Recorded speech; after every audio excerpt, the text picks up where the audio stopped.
What's up, everybody? In this video, we'll give you a little preview for the 2024-25 fantasy basketball season. I'm Nick Whalen here with Alex Barutha from RotoWire. We're going to talk breakouts. We're going to talk sleepers, players we're avoiding early in drafts, some injury-prone players we're targeting, and a lot more. So let's get right into it.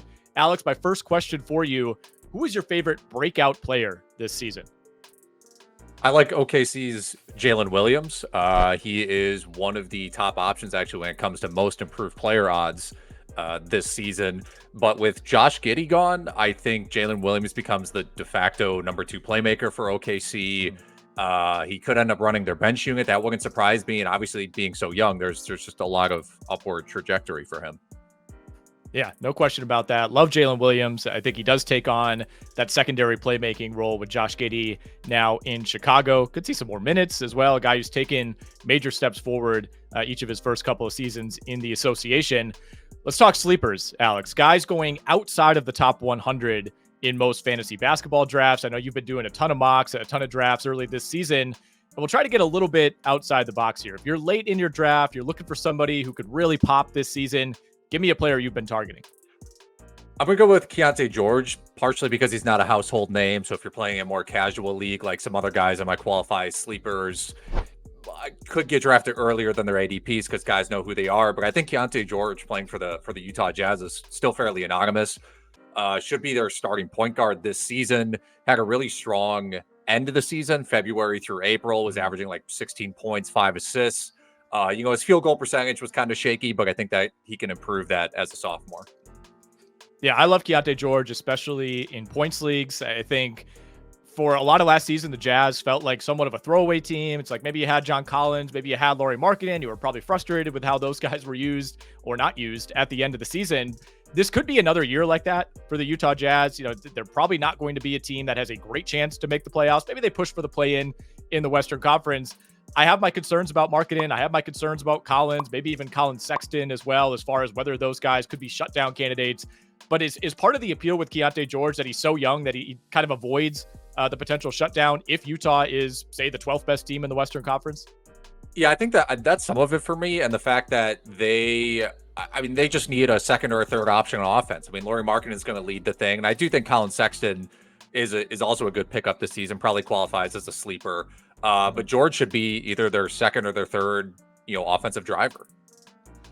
All right, so let's go closer to the top of the board now. In terms of guys going in, we'll say the first 2 or 3 rounds in most fantasy basketball drafts, give me the player that people might be surprised to find on your do not draft list this season.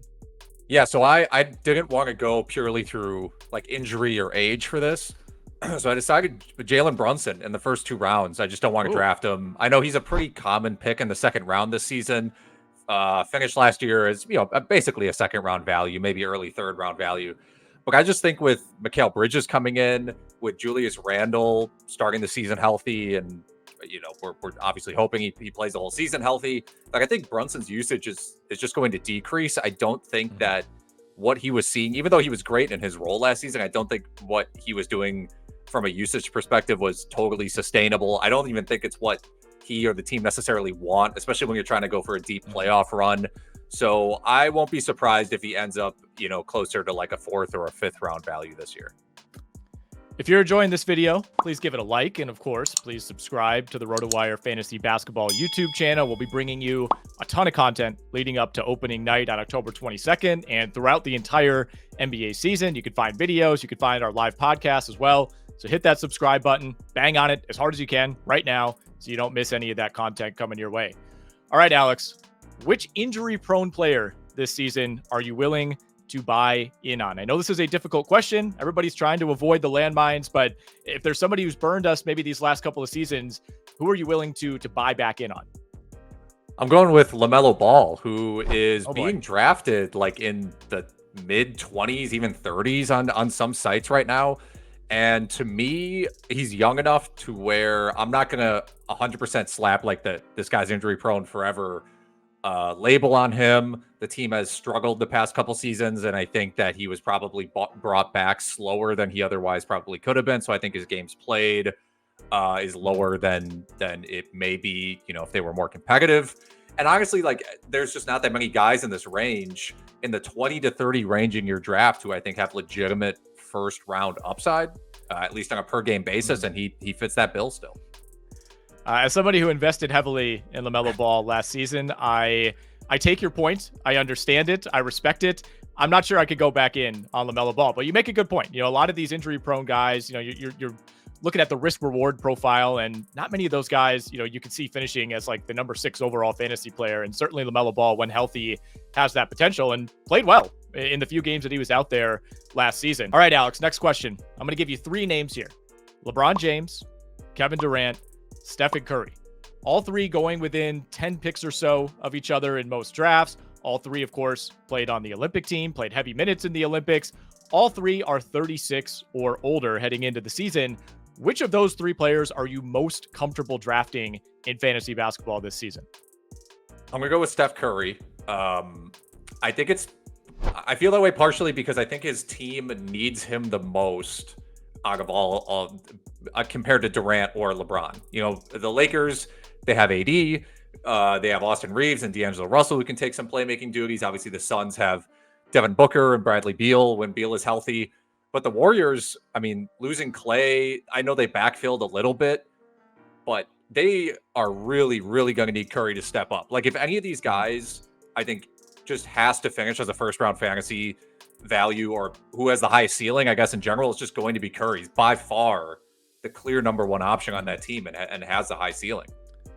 You don't have to spend the first-round pick on him necessarily this year as well. I think that's part of the equation when it comes to Steph Curry. And I'm with you. I think he's the guy of that 3 that I'm most comfortable with. Might be a long season for the Warriors in terms of real life, but as long as Steph stays healthy, he's the one who I trust the most. Hasn't finished outside the top 15 in Roto in the last 4 seasons.